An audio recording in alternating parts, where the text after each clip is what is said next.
Supreme court में अॻूणे सदर आसिफ अली ज़रदारी तरफ़ां नेब रेफरेंसिस इस्लामाबाद खां कराची मुंतकिल करण बाबत दरख़्वास्त जे मामले में अॻभराई साम्हूं आई आहे। नेब सुप्रीम कोर्ट खे अपील कई त आसिफ ज़रदारी जे रेफरेंस मुंतलिक करण वारी दरख़्वास्त ख़ारिज कई वञे।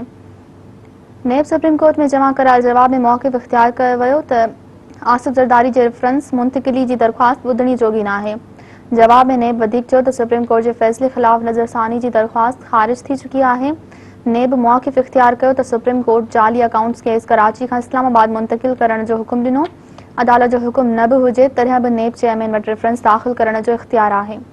नेब जवाब में चयो त जाली अकाउंट्स केसनि में सिंध हुकूमत जे वज़ीरनि वॾे वज़ीर सरकारी अमलदारनि जा नाला आहिनि। जाली अकाउंट्स केसनि में बैंकर्स ऐं कारोबारी माण्हुनि जा नाला बि शामिल आहिनि। नेब मौक़िफ़ इख्तियार कयो त उहे केस इस्लामाबाद खां कराची मुंतकिल कया विया त प्रोसिक्यूशन जे गवाहनि ते दबाउ विधो वेंदो। यादि रहे त आसिफ अली ज़रदारी 4 रेफरेंस इस्लामाबाद खां कराची मुंतकिल करण जी दरख़्वास्त सुप्रीम कोर्ट में दाख़िल कराई हुई।